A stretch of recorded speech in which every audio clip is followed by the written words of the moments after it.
हाँ जी बच्चों, मैं गुरप्रीत सिंह। मेरे चैनल मिस्टर गुरप्रीत सिंह थेड़ा ਵਿੱਚ ਤੁਹਾਡਾ ਸਭ ਦਾ ਬਹੁਤ ਸਵਾਗਤ ਹੈ।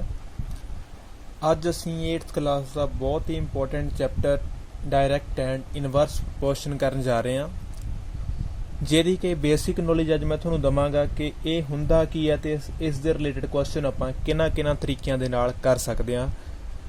ਆਪਾਂ ਇਹਨੂੰ ਬਿਲਕੁਲ ਹੀ ਈਜ਼ੀ ਵੇ ਵਿੱਚ ਡਿਸਕਸ ਕਰਾਂਗੇ। ਤੁਹਾਨੂੰ ਇਹ ਕਦੇ ਨਹੀਂ ਭੁੱਲੂਗਾ इस वीडियो नू एंड तक देखना।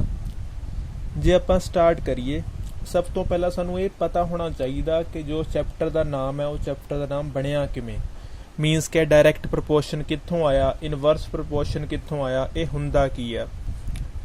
सब तो पहला जे आपां गल करिए डायरैक्ट प्रपोर्शन की, डायरैक्ट प्रपोर्शन जिहड़ा बेसिकली है, अगर मान लो तुहाडे कोल दो वैल्यूज़ आ, एक वैल्यू है एक्स की, एक वैल्यू है वाई की। अगर मान लो x इनक्रीज हो रहा तो y भी इनक्रीज होगा, अगर x डिक्रीज हो रहा अगर y भी नाल डिक्रीज हो रहा, मीनस के जा तो दोनों की हो रहे ने इनक्रीज, जा फिर दोनों की हो रहे ने डिक्रीज, मीनस के जा तो दोनों वध रहे ने, जा तो दोनों घट रहे ने। अजिहे जिहड़े प्रपोर्शन हुंदे आ उन्हां नूं की बोलिया जांदा, डायरैक्ट प्रपोर्शन बोलिया जांदा। मैं तुहानूं एक एग्जाम्पल दे के समझाना। मान लो कि कोई बंदा गड्डी 'च जा रहा, अगर वो गड्डी दे 1 लीटर पेट्रोल दे नाल 60 किलोमीटर की दूरी तय करदा, आ की हो गया पेट्रोल, आ की हो गई दूरी। फिर वो 2 लीटर पेट्रोल दे नाल कितनी दूरी तय करूगा? 120 किलोमीटर। मीनस के इत्थे की होया, पेट्रोल की वैल्यू भी वधी आ अते दूरी की वैल्यू भी की हुई आ, वधी आ। जिहड़े इस तरह के केस हुंदे आ, उन्हां केसिस नूं आपां काहदा नाम दिन्ने आ? डायरैक्ट प्रपोर्शन का नाम दिन्ने आ। आई होप कि तुहानूं जिहड़ा ये अंडरस्टैंड हो गया होवेगा कि डायरैक्ट प्रपोर्शन की हुंदा। मीनस कि जिहदे विच जिहड़ियां दो वैल्यूज़ असीं लै रहे हां, जां तां दोनों वैल्यूज़ वध रहीआं होण, जां तां दोनों वैल्यूज़ घट रहीआं होण, तां मीनस कि डायरैक्ट काम हो रहा होवे, उहनूं आपां की बोलदे आ? डायरैक्ट प्रपोर्शन बोलदे आ। जे आपां वधदे हां दूसरे कंसैप्ट दे वल, जिहनूं कि बोलिया गया इनवर्स प्रपोर्शन। हुण तुसीं समझ गए होवोगे कि डायरैक्ट विच जो काम हो रहा, इनवर्स विच उहदे तो उल्टा होना। मीनस कि अगर एक्स इनक्रीज हो रहा तो वाई ने की होना? डिक्रीज। अगर वाई एक्स डिक्रीज हो रहा तो वाई ने की होना? इनक्रीज होना। हुण इहनूं भी आपां एक एग्जाम्पल के जरिए समझण दी ट्राई करदे हां। मान लो कि तुसीं क्लास दे विच 20 बच्चे हो, मतलब स्टूडेंट्स जिहड़े किन्ने आ? 20 आ। तुहानूं खाण दे लई मिठाइयां दित्तियां जांदियां, ठीक है, मतलब बर्फी दित्ती जांदी है, तो हर एक बच्चे नूं 5-5 पीस आउंदे आ। क्लीयर हो गया की बोलना चाहना मैं? कि तुसीं स्टूडेंट्स है क्लास दे विच, तां तुहानूं हर एक बच्चे नूं मिठाई दित्ती जांदी है, डिस्ट्रीब्यूट की जाती है, तो तुहानूं हर एक बच्चे नूं किन्ने पीस आ रहे ने? 5-5 पीस आ रहे ने।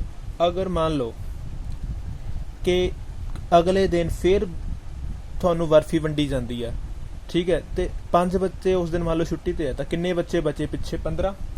हुण तुसीं ये दसो कि अगर 20 बच्चों नूं 5-5 पीस आउंदे सी, अगर दूजे दिन बच्चे घट जाते आ तो पीस फिर 5 की बजाय की होणगे? ज़्यादा होणगे। मीनस कि इत्थे पहला 5 नालों वध आउणगे। हुण इत्थे देखो की होया, स्टूडेंट्स घटे, स्वीट्स वधियां। मीनस कि इस तरह का केस जिहदे विच एक चीज़ घटदी होवे तो दूसरी वध रही होवे, उस तरह के केस नूं आपां की बोलदे आ? Inverse proportion. एक होर एग्जाम्पल ले लैंदे आ। मान लो कि 10 बंदे आ, ठीक है, 10 मैन आ, किसी काम नूं 2 डेज़ च करदे आ। क्लीयर हो रहा? 10 बंदे किसी काम नूं 2 डेज़ च करदे आ। अगर मैन जिहड़े आ घट जाण, 10 की बजाय किन्ने हो जाण? 5। फिर दिन देखो ना, जो 10 बंदे 2 दिन ला रहे काम करन, अगर बंदे घटाते आपां फिर 2 की बजाय दिन वध लगणगे, 3 लग सकते हैं, 4 लग सकते हैं। हुण देखो मैन की हो गए? घट गए। दिन की हो गए?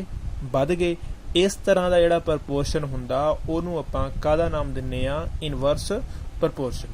आई होप कि तुहानूं मेरियां दोनों जिहड़ियां एग्जाम्पल्स आ क्लीयर हो गईयां होणगीਆਂ। दोहे तरीके नाल तुसीं समझ गए होवोगे कि हाँ डायरैक्ट प्रपोर्शन की हुंदा ते इनवर्स प्रपोर्शन की हुंदा।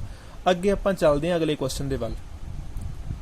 हुण मैं बेसिकली तुहानूं ना कंसैप्ट क्लीयर करवाउण दे लई क्वेश्चन करवाउण लग्गिआ तां कि तुहानूं कंसैप्ट जिहड़ा क्लैरीफाई हो जाए ਤਾਂ ਕਿ ਤੁਸੀਂ ਆਪਣੇ ਆਪ ਸਹੀ ਢੰਗ ਦੇ ਨਾਲ ਕੁਐਸਚਨਸ ਨੂੰ ਕਰ ਸਕੋ। ਹੁਣ ਦੇਖੋ ਆ ਬਹੁਤ ਹੀ ਜ਼ਿਆਦਾ ਮੇਨ ਕੁਐਸਚਨ ਆ ਜਿਹੜਾ ਆਪਾਂ ਕਰਨ ਜਾ ਰਹੇ ਹਾਂ। ਇੱਕ ਮਸ਼ੀਨ ਆ ਮਸ਼ੀਨ ਨਾ ਸੌਫਟ ਡਰਿੰਕ ਫੈਕਟਰੀ ਫਿਲਸ 840 ਬੋਟਲਸ ਇਨ 6 ਆਵਰਸ। ਹੁਣ ਦੇਖੋ 840 ਬੋਤਲਾਂ ਭਰਦੀ ਆ ਕਿੰਨਿਆਂ ਘੰਟਿਆਂ 'ਚ?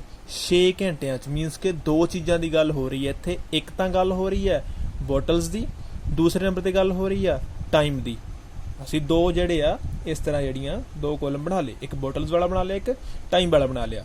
ਹੁਣ ਇਹ ਦੇਖੋ ਕਿੰਨੀਆਂ ਬੋਟਲਸ ਕਿੰਨੀਆਂ ਫਿਲ ਹੋਈਆਂ? 840। ਕਿੰਨਿਆਂ ਘੰਟਿਆਂ 'ਚ ਹੋਈਆਂ? 6 ਘੰਟਿਆਂ ਵਿੱਚ। ਓਕੇ, ਨੈਕਸਟ ਕੁਐਸਚਨ 'ਚ ਪੜ੍ਹੋ ਕੀ ਆ, how many bottles will it fill in 5 hours. ਹੁਣ ਦੇਖੋ 5 ਘੰਟਿਆਂ 'ਚ ਬੋਤਲਾਂ ਕਿੰਨੀਆਂ ਭਰਨਗੀਆਂ? ਇੱਥੇ ਟਾਈਮ ਹੁਣ ਕਿੰਨਾ ਆ? 5। ਠੀਕ ਹੈ, ਬੋਟਲ ਸਾਨੂੰ ਨਹੀਂ ਪਤਾ, ਜਿਹੜੀ ਚੀਜ਼ ਨਹੀਂ ਪਤਾ ਉਹਨੂੰ ਆਪਾਂ ਕੀ ਲੈਟ ਕਰ ਲੈਂਦੇ ਹੁੰਦੇ? x। ਮੀਨਸ ਕਿ ਇਹਦੇ ਜਿਹੜੇ ਵੀ ਕੁਐਸਚਨ ਤੁਸੀਂ ਕਰੋਗੇ ਉਹਦੇ ਵਿੱਚ ਇਸ ਤਰ੍ਹਾਂ ਦਾ ਟੇਬਲ ਬਣਨਾ। ਟੇਬਲ ਵਿੱਚ ਬੇਸਿਕਲੀ ਦੋ ਵੈਲਿਊਜ਼ ਆਣੀਆਂ। ਇੱਕ ਵੈਲਿਊ ਦੀ ਤੁਹਾਨੂੰ ਦੋਨੋਂ ਚੀਜ਼ਾਂ ਪਤਾ ਹੋਣੀਆਂ, ਜਿੱਦਾਂ ਕਿ ਇੱਥੇ ਤੁਹਾਨੂੰ ਪਤਾ ਆ, ਇੱਕ ਦੀ ਤੁਹਾਨੂੰ ਇੱਕ ਪਤਾ ਹੋਣੀ ਆ, ਦੂਸਰੀ ਵਾਲੀ ਆਪਾਂ ਕੀ ਕਰਨੀ ਆ? ਖੁਦ ਫਾਈਂਡ ਕਰਨੀ ਆ। ਠੀਕ ਹੈ, ਹੁਣ ਦੇਖੋ ਅਗਰ 6 ਘੰਟਿਆਂ 'ਚ 840 ਬੋਤਲਾਂ ਭਰਦੀਆਂ ਜਾਂ 840 ਬੋਤਲਾਂ ਜਿਹੜੀਆਂ ਭਰ ਰਹੀਆਂ, ਓਕੇ, ਤੇ 5 ਘੰਟਿਆਂ 'ਚ ਬੋਤਲਾਂ ਘੱਟ ਭਰੂਗੇ ਜ਼ਿਆਦਾ? ਇਹ ਤਾਂ ਨੋਰਮਲ ਜੀ ਗੱਲ ਆ। ਅਗਰ 6 ਘੰਟੇ 'ਚ 840 ਭਰ ਰਹੀਆਂ ਤਾਂ 5 ਘੰਟੇ 'ਚ ਘੱਟੇ ਭਰੂਗੀਆਂ ਨਾ, ਉਹਦੇ ਤੋਂ ਟਾਈਮ ਘੱਟ ਗਿਆ ਤਾਂ ਬੋਟਲਸ ਵੀ ਘੱਟ ਭਰਨਗੀਆਂ। ਹੁਣ ਇਹ ਕੁਐਸਚਨ ਕਾਹਦਾ ਹੋ ਗਿਆ? ਦਿਸ ਕੰਡੀਸ਼ਨ ਇਜ਼ बेस्ड ऑन ਕਿਹੜਾ ਪ੍ਰਪੋਰਸ਼ਨ ਹੋ ਗਿਆ? Direct proportion. ਇਹ ਕੰਡੀਸ਼ਨ ਕਾਹਦੇ ਉੱਤੇ ਬੇਸਡ ਆ? ਡਾਇਰੈਕਟ ਪ੍ਰਪੋਰਸ਼ਨ ਦੇ ਉੱਤੇ। ਫਿਰ ਇਹਨੂੰ ਸੋਲਵ ਕਿੱਦਾਂ ਕਰਨਾ? 840 ਉੱਪਰ ਹੈ ਤਾਂ ਉੱਪਰ ਹੀ ਲਿਖ ਲਿਆ, 6 ਨੀਚੇ ਹੈ ਤਾਂ ਨੀਚੇ ਲਿਖ ਲਿਆ। ਆਈ ਹੋਪ ਕਿ ਕਲੀਅਰ ਹੋ ਰਿਹਾ ਹੋਵੇਗਾ। x ਉੱਪਰ ਹੈ ਤਾਂ ਉੱਪਰ ਲਿਖ ਲਿਆ, 5 ਨੀਚੇ ਹੈ ਤਾਂ ਨੀਚੇ ਲਿਖ ਲਿਆ। ਇੱਥੋਂ ਤੱਕ ਤੁਸੀਂ ਇਸ ਤਰ੍ਹਾਂ ਲਿਖ ਲੈਣਾ। ਉਹਦੇ ਤੋਂ ਬਾਅਦ ਕੀ ਕਰਨਾ? ਇਹਨਾਂ ਨੂੰ ਕ੍ਰੋਸ ਮਲਟੀਪਲਾਈ ਕਰ ਦੇਣਾ। ਕ੍ਰੋਸ ਮਲਟੀਪਲਾਈ ਦਾ ਮਤਲਬ ਕੀ ਹੈ ਕਿ 6 ਨੂੰ ਕਿੰਨਾ ਕਰ ਦੇਣਾ? x ਨਾ, ਇਸ ਤਰ੍ਹਾਂ ਕ੍ਰੋਸ, ਤੇ 840 ਨੂੰ ਕਿੰਨਾ ਕਰ ਦੇਣਾ? 5 ਨਾ। ਆਈ ਹੋਪ ਕਿ ਸਮਝ ਲੱਗ ਰਿਹਾ ਹੋਵੇਗਾ ਕਿ ਜਿਹੜਾ ਵੀ ਤੁਹਾਡੇ ਕੋਲ ਡਾਇਰੈਕਟ ਪ੍ਰਪੋਰਸ਼ਨ ਦਾ ਕੁਐਸਚਨ ਆਉਂਦਾ ਤਾਂ ਉਹਦੇ ਲਈ ਤੁਸੀਂ ਪਹਿਲਾਂ ਟੇਬਲ ਬਣਾਉਣਾ। ਟੇਬਲ ਬਣਾਉਣ ਤੋਂ ਬਾਅਦ ਕ੍ਰੋਸ ਕਰ ਦੇਣਾ, ਇਹਨੂੰ ਇਹਦੇ ਨਾਲ ਮਲਟੀਪਲਾਈ ਕਰ ਦੇਣਾ ਅਤੇ ਇਹਨੂੰ ਇਹਦੇ ਨਾਲ ਮਲਟੀਪਲਾਈ ਕਰ ਦੇਣਾ। ਇਹਨੂੰ ਇਹਦੇ ਨਾਲ ਕਰਨਾ, ਆਹ ਚੀਜ਼ ਬਣ ਗਈ, ਇਹਨੂੰ ਇਹਦੇ ਨਾਲ ਕੀਤਾ ਤਾਂ ਆਹ ਬਣ ਗਿਆ। ਇੱਧਰ ਧਿਆਨ ਨਾਲ ਸਮਝੋ ਤਾਂ 6 ਕੀ ਹੋ ਰਿਹਾ? ਮਲਟੀਪਲਾਈ। ਅਗਰ ਆਪਾਂ ਉੱਧਰ ਉਹਨੂੰ ਲੈ ਕੇ ਜਾਂਦੇ ਆ ਤਾਂ 6 ਕਾਹਦਾ ਹੋ ਗਿਆ? ਡਿਵਾਈਡ ਦਾ। ਜੇ ਮੈਂ ਇਹਦੀ ਕਟਿੰਗ ਕਰਨ ਦੀ ਟਰਾਈ ਕਰਾਂ, 6 1 ਦਾ 6, ਓਕੇ, 6 4 ਦਾ 24, ਇੱਥੇ ਕਿੰਨਾ ਆ ਗਿਆ? 0। ਬੇਸਿਕਲੀ ਆਪਾਂ ਕੀ ਕੀਤਾ? 840 ਨੂੰ 6 ਨਾਲ ਡਿਵਾਈਡ ਕਰ ਦਿੱਤਾ। ਜਦੋਂ ਇੱਕ ਤੇ ਪਹਿਲਾਂ ਮੀਨਸ ਇਹਨੂੰ ਸਾਈਡ ਤੁਸੀਂ ਡਿਵਾਈਡ ਕਰ ਸਕਦੇ ਆ। ਡਿਵਾਈਡ ਕਰਨ ਤੋਂ ਬਾਅਦ ਸਾਡੀ ਇਹ ਵੈਲਿਊ ਆ ਗਈ। ਹੁਣ ਉਹਦੇ ਤੋਂ ਬਾਅਦ ਆਪਾਂ ਕੀ ਕਰਨਾ?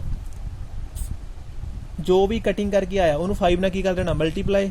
0 0 7। ਆਈ ਹੋਪ ਕਿ ਤੁਹਾਨੂੰ ਇੱਥੋਂ ਤੱਕ ਜਿਹੜਾ ਕੁਐਸਚਨ ਹੈ ਉਹ ਕਲੀਅਰ ਹੋ ਗਿਆ ਹੋਵੇਗਾ। ਮੀਨਸ ਕਿ ਇਹਦਾ ਆਨਸਰ ਕੀ ਆ ਗਿਆ? 700 ਬੋਟਲਸ। ਤੁਸੀਂ ਇੱਥੇ ਲਾਈਨ ਕੀ ਲਿਖੋਗੇ? How many bottles will it fill in 5 hours? ਤੁਸੀਂ ਕੀ ਲਿਖੋਗੇ? It fills 700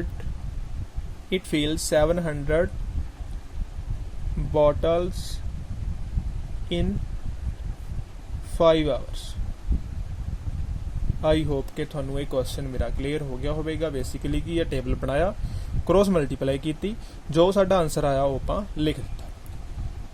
ਹੁਣ ਜੇ ਆਪਾਂ ਵਧੀਆ ਨੈਕਸਟ ਕੁਐਸਚਨ ਦੇ ਵੱਲ, ਅਗਲੇ ਕੁਐਸਚਨ ਦੇਖੋ ਕੀ ਆ। If a box of sweets is divided among 24 children, ਇੱਕ ਮਿਠਾਈ ਦਾ ਡੱਬਾ 24 ਬੱਚਿਆਂ ਦੇ ਵਿੱਚ ਵੰਡਿਆ ਗਿਆ, they will get 5 sweets each। ਹਰ ਇੱਕ ਬੱਚੇ ਨੂੰ ਕਿੰਨੀਆਂ ਸਵੀਟਸ ਹਾਸਲ ਹੋਈਆਂ? ਜਿਹੜੀਆਂ 5।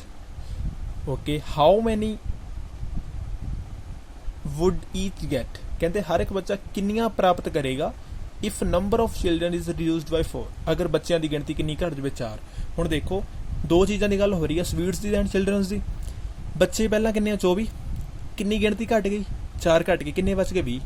ਜਦੋਂ ਬੱਚੇ 24 ਸੀ ਕਿੰਨੀਆਂ ਸਪੀਡਸ ਇੱਕ ਬੱਚੇ ਨੂੰ ਆ ਰਹੀਆਂ ਸੀ 5 ਜਦੋਂ ਬੱਚੇ 20 ਰਹਿ ਗਏ ਤਾਂ ਆਪਾਂ ਪਤਾ ਕਰਨਾ ਕਿ ਕਿੰਨੀਆਂ ਸਪੀਡਸ ਇੱਕ ਬੱਚੇ ਨੂੰ ਆਉਣਗੀਆਂ ਇਹ ਅਸੀਂ ਫਾਈਂਡ ਕਰਨਾ ਇੱਥੇ ਆਪਾਂ ਕੀ ਮੰਨ ਕੇ ਚੱਲ ਪਏ x ਹੈ ਓਕੇ ਜੇ ਹੁਣ ਦੇਖੋ ਨਾ ਬੱਚੇ 24 ਸੀ ਤਾਂ ਸਪੀਡਸ 5 ਆਉਂਦੀਆਂ ਸੀ ਬੱਚੇ ਘਟ ਗਏ ਤਾਂ ਸਪੀਡਸ ਜ਼ਿਆਦਾ ਆਉਣਗੀਆਂ ਮੀਨਸ ਕਿ ਆਹ ਚੀਜ਼ ਡਿਕਰੀਜ਼ ਹੋ ਰਹੀ ਆ ਕੀ ਹੋ ਰਹੀ ਆ ਇਨਕਰੀਜ਼ ਇਹ ਕੁਐਸਚਨ ਕਾਹਦੇ ਉੱਤੇ ਬੇਸਡ ਆ ਇਹ ਕੁਐਸਚਨ ਸਾਡਾ ਇਨਵਰਸ ਪ੍ਰੋਪੋਰਸ਼ਨ ਦੇ ਉੱਤੇ ਬੇਸਡ ਆ ਤੁਸੀਂ ਇੱਥੇ ਲਿਖੋਗੇ this question is based on inverse proportion okay ਲਿਖ ਲਓ this question is okay next page ਤੇ ਆਪਾਂ ਚੱਲਦੇ ਹਾਂ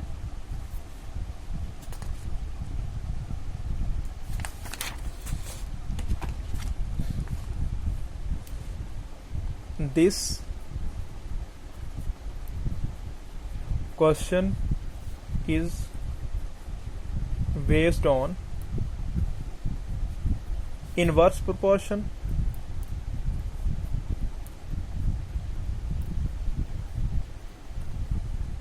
ਓਕੇ ਅਗਰ ਇਹ ਇਨਵਰਸ ਪ੍ਰੋਪੋਰਸ਼ਨ ਦਾ ਕੁਐਸਚਨ ਆ ਤਾਂ ਇਹਨੂੰ ਸੋਲਵ ਕਿਸ ਤਰੀਕੇ ਨਾਲ ਕੀਤਾ ਜਾ ਸਕਦਾ ਦੇਖੋ ਡਾਇਰੈਕਟ ਵਾਲੇ ਚ ਆਪਾਂ ਕੀ ਕਰਦੇ ਸੀ ਕ੍ਰੋਸ ਮਲਟੀਪਲਾਈ ਇਹਦੇ ਵਿੱਚ ਕੀ ਕਰਨਾ ਉੱਪਰ ਵਾਲੇ ਨੂੰ ਮਲਟੀਪਲਾਈ ਕਰਨੀ ਥੱਲੇ ਵਾਲੇ ਨਾਲ ਇਜ਼ ਇਕੁਅਲਸ ਟੂ ਉੱਪਰ ਵਾਲੇ ਨੂੰ ਮਲਟੀਪਲਾਈ ਕਰਨੀ ਥੱਲੇ ਵਾਲੇ ਨਾਲ ਬੇਸਿਕਲੀ ਕੀ ਕਰਨਾ ਆਪਾਂ 5 ਨੂੰ 24 ਨਾਲ ਤੇ x ਨੂੰ 20 ਨਾਲ ਓਕੇ ਲਿਖੋ 5 into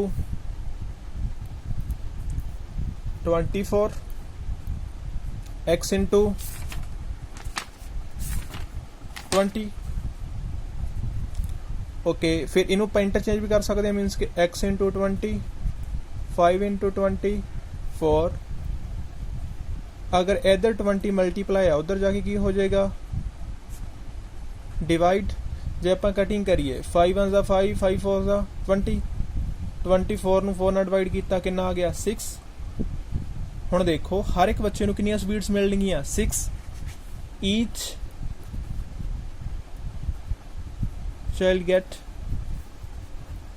6 ਸਪੀਡਸ ਹਰ ਇੱਕ ਬੱਚੇ ਨੂੰ ਕਿੰਨੀਆਂ ਸਪੀਡਸ ਮਿਲਣਗੀਆਂ 6 ਸਪੀਡਸ ਜਿਹੜੀਆਂ ਮਿਲਣਗੀਆਂ ਅਗਰ ਤੁਹਾਨੂੰ ਇਸ ਟੌਪਿਕ ਦੇ ਰਿਗਾਰਡਿੰਗ ਕਿਤੇ ਵੀ ਕੋਈ ਪ੍ਰੋਬਲਮ ਆ ਤੁਸੀਂ ਕਮੈਂਟ ਸੈਕਸ਼ਨ ਵਿੱਚ ਕਮੈਂਟ ਕਰਕੇ ਪੁੱਛ ਸਕਦੇ ਹੋ ਮੇਰੀਆਂ ਇਸੇ ਤਰ੍ਹਾਂ ਦੀਆਂ ਹੋਰ ਵੀਡੀਓਜ਼ ਨੂੰ ਦੇਖਣ ਦੇ ਲਈ ਵਾਚ ਕਰਨ ਦੇ ਲਈ ਤੁਸੀਂ ਮੇਰੇ ਚੈਨਲ ਨੂੰ ਸਬਸਕ੍ਰਾਈਬ ਜ਼ਰੂਰ ਕਰ ਦੇਣਾ ਤਾਂ ਕਿ ਮੇਰੀਆਂ ਆਉਣ ਵਾਲੀਆਂ ਵੀਡੀਓਜ਼ ਦਾ ਨੋਟੀਫਿਕੇਸ਼ਨ ਤੁਹਾਨੂੰ ਟਾਈਮ ਨਾਲ ਮਿਲ ਸਕੇ ਥੈਂਕਸ